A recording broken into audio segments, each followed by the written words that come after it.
Hello friends, செம்பாவின் வீடு சேனலுக்கு உங்களை வரவேற்கிறேன். எல்லாரும் எப்படி இருக்கீங்க ஃப்ரெண்ட்ஸ்? இன்னைக்கு நம்ம என்ன வீடியோ பார்க்க போறோம் அப்படின்னா, ரெடிமேட் பாயாசம் மிக்ஸ் எப்படி செய்யறது அப்படிங்கறது தான் நம்ம இந்த வீடியோல பார்க்க போறோங்க. கடையில விற்கிற இந்த மாதிரி பாயாசம் மிக்ஸை நம்ம வீட்டிலேயே ரெடி பண்ணலாம். அது எப்படி பண்றது அப்படிங்கறத இப்ப பார்க்கலாம் வாங்க. செம்பாவின் வீடு சேனலை ஃபர்ஸ்ட் டைம் பார்க்குறவங்களா இருந்தா இந்த வீடியோவுக்கு கீழே இருக்கிற சப்ஸ்கிரைப் பட்டனை கிளிக் பண்ணிக்கோங்க. பக்கத்துல பெல் ஐக்கானை கிளிக் பண்ணிக்கோங்க. பாயாசம் மிக்ஸ் செய்யறதுக்கு நான் ஃபேவரட் சேமியா எடுத்திருக்கேன்.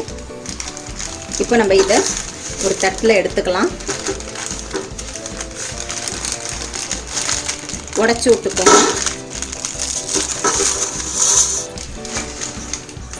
இந்த மாதிரி எல்லாம் உடைச்சி எடுத்துக்கோங்க. நல்லா சின்ன சின்ன பீஸாக உடைச்சிக்கோங்க. நம்மளுக்கு இப்போ திடீர்னு கெஸ்ட்டு வந்துட்டாங்க, அந்த மாதிரி டைமில் வந்து நம்மளுக்கு வந்து பாயாசம் செஞ்சு கொடுக்கணும் அப்படின்னா இந்த மாதிரி நீங்கள் ரெடிமேடாக செஞ்சு வச்சுக்கிட்டீங்க அப்படின்னா நம்ம வந்து டக்குன்னு வந்து பாயாசம் செஞ்சிடலாம். அதே மாதிரி விசேஷ டைம்லலாம் பார்த்தீங்கன்னா நிறைய வேலைகள் இருக்கும், கொஞ்சம் டைம் ஜாஸ்தி எடுத்துக்கும். நம்ம இந்த ரெடிமேட் பாயாசம் மிக்ஸ் செஞ்சு வச்சுக்கிட்டோம் அப்படின்னா ஈஸியாக வந்து நம்ம பாயாசம் செஞ்சிடலாம். இப்போ கடைகள்லாம் பார்த்தீங்கன்னா ரெடிமேடாக வந்து இந்த மாதிரி பாயாசம் மிக்ஸ்ன்னு சொல்லி விற்கிது. இதோட ரேட்டு பார்த்தீங்க அப்படின்னா 200 கிராம் 70 ரூபா. பட் பார்த்தீங்கன்னா நம்ம வந்து இந்த மாதிரி ஒரு பேக்கெட் ஃபுல்லாக வாங்கினோம்னா அதோட ரேட் பார்த்தீங்கன்னா உங்களுக்கு 20 ரூபா தான் ஆகுது. அதே மாதிரி கொஞ்சமாக முந்திரி, கொஞ்சமாக திராட்சை அப்படின்றப்ப நம்மளுக்கு அந்தளவுக்கு ஒன்றும் ரேட்டு ஜாஸ்தி வந்துடாது. நம்ம இதை இந்த மாதிரி பாயாசம் மிக்ஸை கடையில் வாங்குறதுக்கு நம்ம இந்த மாதிரி வீட்டிலையே ப்ரிப்பேர் பண்ணி செஞ்சுக்கலாம். நம்மளுக்கு காஸ்ட் வந்து ரொம்ப கம்மியாகும். குட்டி குட்டியாக பண்ணி எடுத்துக்கிட்டு ஒரு பேன் வச்சுக்கோங்க. ஸ்டவ் ஆன் பண்ணிக்கோங்க. 1 ஸ்பூன் எண்ணெய் ஊற்றிக்கோங்க. நிறையா எண்ணெய் வேண்டாம், 1 ஸ்பூன் போதும். சேமியாவை நம்ம இதில் சேர்த்துக்கலாம். நல்ல பொன்னிறமாக வறுத்து எடுத்துக்கோங்க. நீங்கள் ஆயிலுக்கு பதில் 1 ஸ்பூன் நெய் கூட நீங்கள் ஊற்றிக்கலாம்.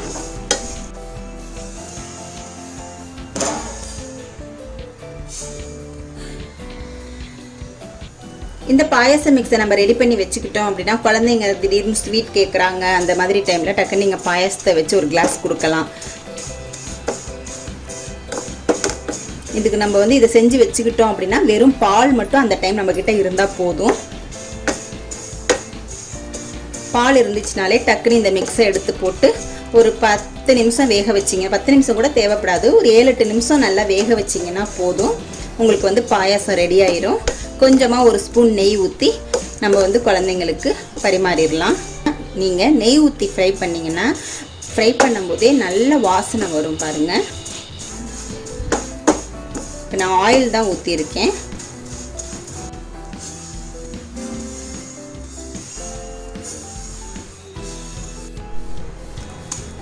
நல்லா பொன்னிறமாக வதக்கியாச்சு. இப்போ நம்ம ஸ்டவ்வை ஆஃப் பண்ணிடலாம். இது வந்து நல்லா ஆறட்டும். ஃபேன் காற்றுல கொண்டு போய் வச்சுருங்க. நல்லா ஆறிடுச்சு. ஆறினதுக்கப்புறம் நல்லா இந்த மாதிரி நல்லா நசுக்கிக்கோங்க. வறுக்காதப்போ பார்த்தீங்கன்னா உங்களுக்கு பொடி பண்ணுறது கொஞ்சம் கஷ்டமாக இருக்கும். இப்போ வந்து உங்களுக்கு வந்து ஈஸியாக பொடி பண்ணிடலாம். நல்லா பொடி பொடியாக பண்ணிக்கோங்க.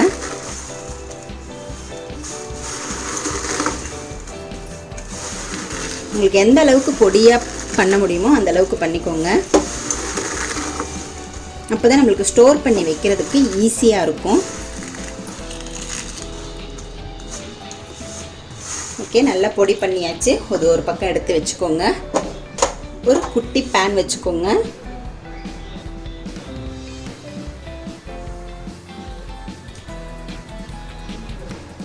ஒரு ஸ்பூன் நெய் ஊற்றிக்கோங்க. முந்திரி பருப்பை சின்ன சின்ன பீஸாக வந்து நீங்கள் கட் பண்ணி எடுத்துக்கோங்க. இந்த மாதிரி சின்ன சின்ன பீஸாக கட் பண்ணிக்கோங்க.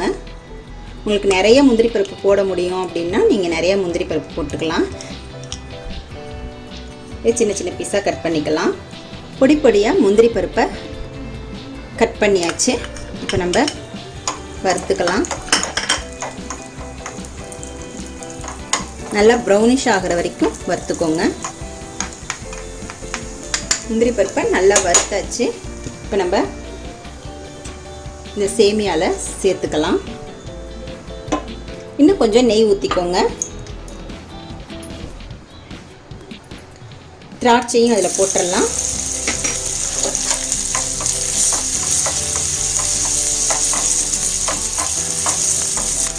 நல்லா ஃப்ரை பண்ணிக்கோங்க. நல்லா ப்ரௌனிஷாக ஆகிற வரைக்கும் ஃப்ரை பண்ணிக்கோங்க. ப்ரௌனிஷ் ஆயிடுச்சு. இதையும் நம்ம இதில் சேர்த்துடலாம்.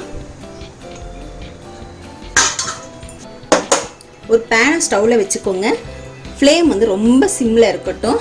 இப்போ மறுபடியும் நம்ம இந்த ஃப்ரை பண்ண எல்லா பொருளையும் இதில் சேர்த்துக்கலாம். எல்லாத்தையும் நல்லா மிக்ஸ் பண்ணிக்கோங்க. இப்போ நம்ம ஸ்டவ் ஆஃப் பண்ணிடலாம். 200 கிராம் பவுடர் சுகரை இங்கே இதில் சேர்த்துக்கோங்க.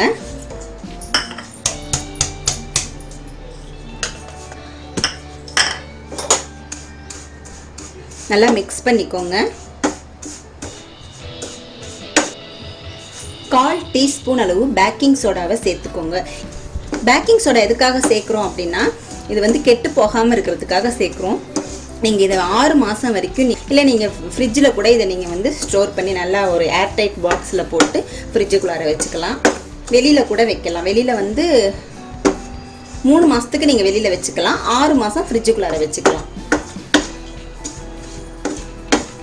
சுகர் வந்து உங்களோட விருப்பம். எவ்வளோ இனிப்பு வேணுமோ அந்த அளவுக்கு போட்டுக்கோங்க. நான் 200 கிராம் சுகர் போட்டிருக்கேன். ஸ்டவ் ஆஃப் பண்ணியாச்சு இல்லையா? நம்ம கையிலேயே நல்லா மிக்ஸ் பண்ணிக்கலாம். 1 ஸ்பூன் அளவு வினிகர் ஊற்றிக்கோங்க. இதுவும் வந்து நம்ம கெட்டு போகாமல் இருக்கிறதுக்காக ஊற்றுறோம்.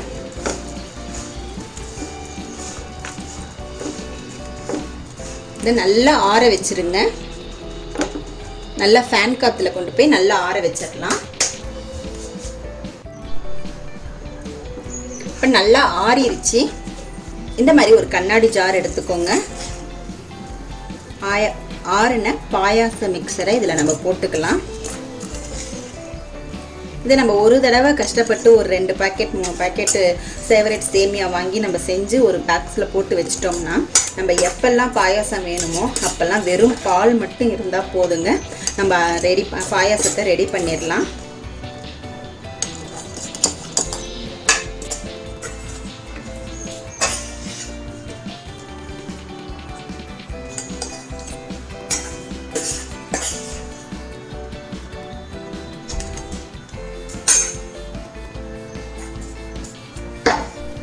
ஒரு 1/4 டீஸ்பூன் அளவு ஏலக்காவை பொடி பண்ணி இதில் சேர்த்து மிக்ஸ் பண்ணிக்கோங்க. நல்லா மிக்ஸ் பண்ணிருங்க.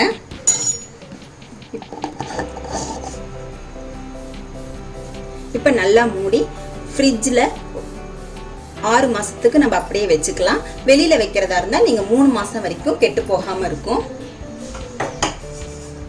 இப்போ இந்த பாயாச மிக்ஸை வச்சு நம்ம இப்போ பாயாசம் செய்ய போகிறோம். ஒரு பேன் வச்சுக்கோங்க. பால் 1 டம்ளர் அளவு நான் ஊற்றிக்கிறேன். 1/4 டம்ளர் தண்ணி ஊற்றிக்கிறேன். நம்ம ரெடி பண்ணி வச்சிருக்க பாயாச மிக்ஸை பாலில் போடலாம். நான் காய்ச்சின பால் தான் நான் இதில் ஊற்றியிருக்கேன். 10 நிமிஷத்தில் சூப்பராக பாயாசம் ரெடி ஆயிடுச்சு பாருங்க. ஸ்டவ் ஆஃப் பண்ணிக்கலாம். ஒரு பவுலில் ட்ரான்ஸ்ஃபர் பண்ணிக்கலாம். உடனடியாக பாயாசம் ரெடி பண்ணிட்டோங்க. இந்த பாயாச மிக்ஸை வச்சு இதை உங்கள் வீட்டில் செஞ்சு பாருங்கள். இந்த பாயாச மிக்ஸை நீங்கள் வீட்டில் ரெடி பண்ணிவிட்டு இந்த பாயாசத்தை வச்சு பாருங்கள். எப்படி இருந்துச்சுன்னு சொல்லிட்டு எனக்கு கமெண்ட் செக்ஷனில் கமெண்ட் பண்ணுங்கள். ஆல்ரெடி நான் வடை மிக்ஸ் எப்படி ரெடி பண்ணுறது அப்படின்னு ஒரு வீடியோ அப்லோட் பண்ணியிருக்கேன். பார்க்காதவங்களுக்கு டிஸ்கிரிப்ஷன் பாக்ஸில் லிங்க் கொடுக்குறேன், நீங்கள் செக் பண்ணிக்கோங்க. இந்த வடை மிக்ஸையும் பாயாச மிக்ஸையும் நம்ம ரெடி பண்ணி வச்சுக்கிட்டோன்னா நம்மளுக்கு விசேஷ நேரத்தில் டக்குன்னு வந்து நம்ம இதை ரெண்டையும் ரெடி பண்ணிடலாம். நம்ம காய் குழம்பு இந்த மாதிரி நிறைய வெரைட்டிஸ் செய்கிறப்ப இதையும் நம்ம வந்து டைம் ஸ்பெண்ட் பண்ணாமல் டக்குன்னு செஞ்சிடலாம். அதுக்காக நீங்கள் இது ரெண்டையுமே ப்ரிப்பேர் பண்ணி வச்சுக்கோங்க. ரொம்பவே டேஸ்ட்டாக இருக்குதுங்க. ட்ரை பண்ணி பாருங்கள். இந்த வீடியோ உங்களுக்கு பிடிச்சிருந்துச்சுன்னா லைக் பண்ணிக்கோங்க. உங்கள் ஃப்ரெண்ட்ஸுக்கு ஷேர் பண்ணுங்கள். தேங்க்யூ.